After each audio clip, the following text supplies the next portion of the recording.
Friends, मैं हूँ हिलाल खान और आप लोग देख रहे हैं मेरे यूट्यूब चैनल कोडिंग विद हिलाल। आज के इस वीडियो में हम लोग स्टार्ट करने वाले फ्लेक्स को हम किस तरह डिस्प्ले करते हैं अपने वेब लेआउट में, तो उसको हम किस तरह बनाएंगे आज के इस लेक्चर में हम यही सीखने वाले हैं। सबसे पहले मैं यहाँ पे अपना बेसिक HTML का इंडेक्स इंसर्ट कर लेता हूँ। सिंटैक्स इंसर्ट करने के बाद मैं यहाँ पे लिख देता हूँ CSS फ्लेक्स और यहाँ पे एक डिव ले लेता हूँ। डिव को क्लास दे देता हूँ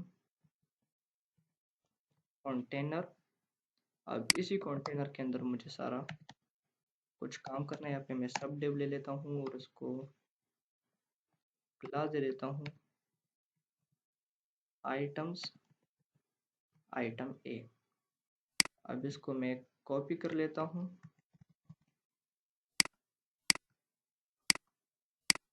कॉपी करने के बाद यहाँ पे दोबारा से इसको मैं पेस्ट कर लेता हूँ। यहाँ पे लिख देता हूँ लेट्स सपोज कोडिंग विद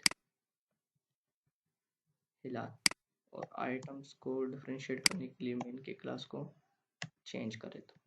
इसको जब मैं सेव करूँगा और दोबारा आके इसको यहाँ पे लोड करूँगा तो आपको ये देखिए कोडिंग विद हिलाल नज़र आ रहे हैं, मगर अभी चूंकि हमने इसकी स्टाइलिंग नहीं की है तो इस तरह से आपको इस तरह दिखाई दे रहा है। यहाँ पे मैं एक स्टाइल टैग ले लेता हूँ।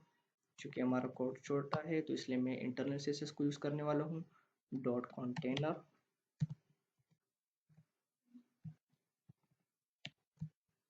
कंटेनर यहाँ पे मैं दे देता हूँ मार्जिन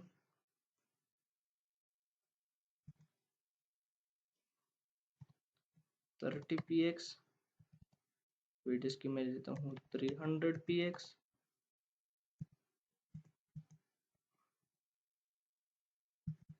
बॉर्डर इसका मैं देता हूँ 3px,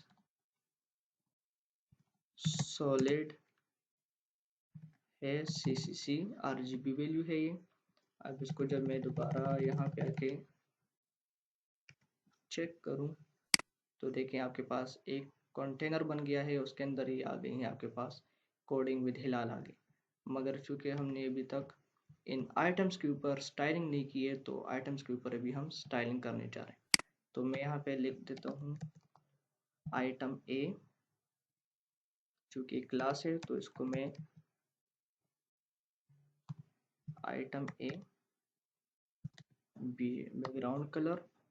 आप जैसे ही BG टाइप करेंगे आपके पास बैकग्राउंड कलर का ऑप्शन खुद ब खुद आ जाएगा। यहाँ पे लेट सपोज मैं देता हूँ रेड टर्मिनेट। इसको कॉपी करते हैं,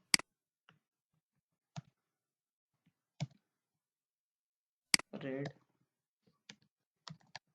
येलो ग्रीन, यहाँ पे B और यहाँ पे C। जब मैं इसको सेव करूँगा आके यहाँ पे रिफ्रेश करूँगा तो आपको ये दिखाई देगा कि आपके पास ये आ गया है। मगर मैं चाहता हूँ कि मेरे पास जो ये आइटम्स हैं इनके दरमियान भी थोड़ी सी स्पेसिंग आ जाए, तो वो हम कैसे देंगे। मैं यहाँ पे लिखूँगा वो जो हमने कॉमन क्लास ली थी डॉट आइटम्स, उसके ऊपर मैं लिखूँगा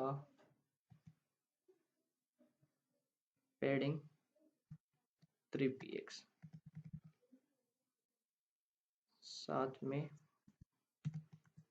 मार्जिन भी 3px दे देता हूँ। तो जब मैं इसको रिफ्रेश करूँगा तो देखिए आपको नज़र आ रहा है कि इनकी आपस में जो गैपिंग है वो भी बढ़ गई है थोड़ी सी, और जो साथ में जो आपके पास कंटेनर की जो पैडिंग थी वो भी थोड़ी सी बढ़ गई है। इसके अलावा अगर आप लोग चाहते हैं कि जो आपके पास एक कोडिंग विद हिलाल है ये आपके साथ एक रो में नज़र आए, तो आपने क्या करना है, आपने जस्ट आके कंटेनर में यहाँ पे लिखना है डिस्प्ले फ्लेक्स। डिस्प्ले फ्लेक्स जैसे ही मैं लिखूंगा तो मेरे पास ये पूरा का पूरा एक रो में आ जाएगा। अब इसके बाद हमारे पास आता है flex direction. Flex direction automatically या डिफ़ॉल्ट जो इसकी वैल्यू होती है वो आपके पास रो होती है, तो मैंने अगर रो यहाँ पे लिखा भी तो फिर भी इसके ऊपर कोई असर नहीं पड़ेगा, क्योंकि ये बाय डिफ़ॉल्ट ही रो को पिक आउट करता है। इसके अलावा अगर मैं यहाँ पे लिखूँ रो रिवर्स, तो रो रिवर्स में आपके पास क्या होता है कि आपके पास जो हिलाल है ये सबसे पहले आएगा, विद फिर आएगा, फिर कोडिंग बाद में आएगा। देखिए, हिलाल पहले आया, विद 80 नंबर पे आया और कोडिंग तीसरे नंबर पे आया। ठीक है, तो इसके अलावा हमारे पास एक और प्रॉपर्टी भी है और उसका नाम है कॉलम। या मैं इसको रिवर्स भी सेव कर लेता हूँ और इस लाइन को मैं कमेंट कर लेता हूँ, फ्लेक्स डायरेक्शन कॉलम। जब मैं इसको कॉलम में लिखूंगा तो ये आपके पास एक कॉलम की शेप में आ जाएगी, ये दोबारा इस तरह आएगा। अगर ट्राई करते हैं कि कॉलम रिवर्स की प्रॉपर्टी को ये करता है कि नहीं, तो जैसे ही मैंने कॉलम रिवर्स को लिया तो ये मेरे पास बैक में आपके पास ये सारी चीज़ें आना शुरू कर जाएगी। ठीक है, तो सबसे पहले तो हमने एक फ्लेक्स को बनाया, यानी कि हमने एक फ्लेक्स को किस तरह डिज़ाइन किया। पहले आपने एक डिव ले लेना है कंटेनर के नाम से, जिसके ज़रिए आपके पास ये ब्लैक कलर का जो है, ये मैं थोड़ा सा हाईलाइट कर लेता हूँ।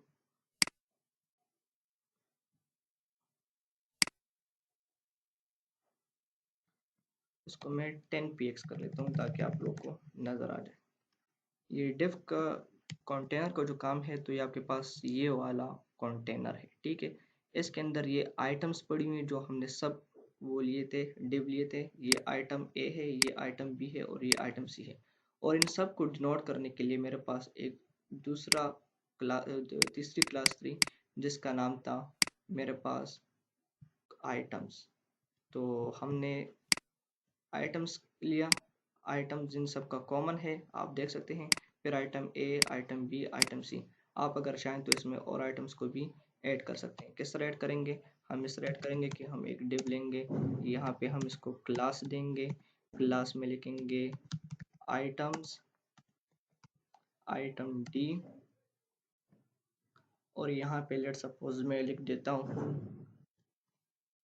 गूगल। तो जैसे ही मैं यहाँ पे गूगल लिखूंगा तो इसके ऊपर मेरे पास किसी किस्म की स्टाइलिंग नहीं आएगी, ये सीधा का सीधा गूगल ही आ जाएगा। ठीक है, ये सबसे ऊपर क्यों आए? क्योंकि हमने वहाँ पे प्रॉपर्टी यूज़ की हुई है कि कॉलम रिवर्स में हमारे पास आए, तो इसलिए। अगर इसकी आप स्टाइलिंग करना चाहते हैं तो आप यहाँ पे सिंपली आ जाएं और यहाँ पे लिखें आइटम डी और फिर बीजी कलर यानी बैकग्राउंड कलर, और इसका मैं कर देता हूँ पिंक।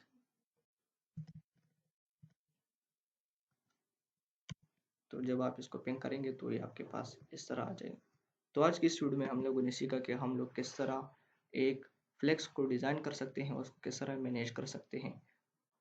और हमने जो है तो नेविगेशन बार बनाया था जो कि हमारे पास यूएल और ओआई के ज़रिए बना था। अगर आप लोग चाहें तो आप लोग फ्लेक्स के अंदर भी उसको डिज़ाइन कर सकते हैं।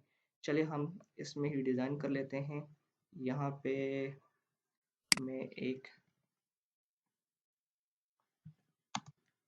एंकर टैग ले लेता हूँ और इसको मैं नाम दे देता हूँ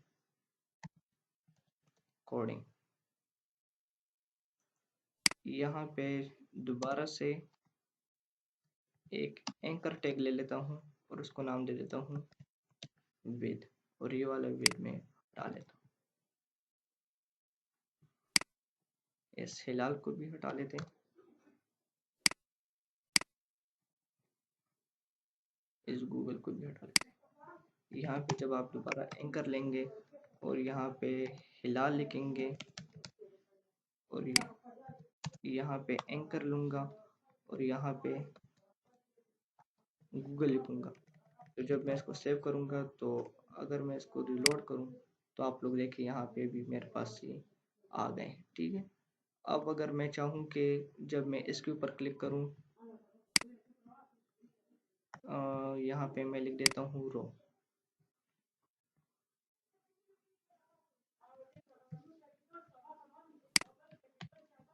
यहाँ पे मैं इसको कर देता हूँ रो रिवर्स से मैं हटा लेता हूँ इसको।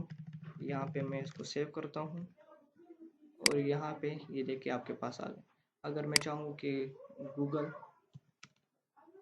गूगल तो मैं इस पूरे के पूरे गूगल के इस एड्रेस को गो के बस एड्रेस को मैं यहाँ से कॉपी कर लेता हूँ और आके अपने यहाँ पे इसको मैं पेस्ट कर लेता हूँ। जैसे ही मैं इसके ऊपर यहाँ पे सेव करूँगा और यहाँ पे आके इसको दोबारा से रिलोड करूँगा, तो जैसे ही मैं इस गो के ऊपर क्लिक करूँगा तो ये देखिए आपके पास से गो के ऊपर आ गए।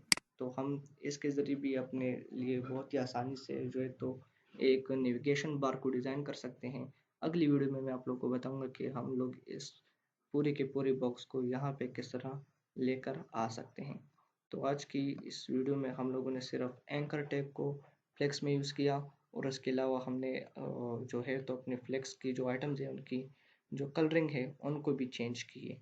यानी कि इसका जो बैकग्राउंड कलर है उस वो हमने रखा है रेड, इसका हमने येलो, इसका हमने ग्रीन और इसका हमने पिंक रखा है। आप लोग इस कोडिंग की जो कलरिंग है उसको भी आप लोग चेंज आउट कर सकते हैं।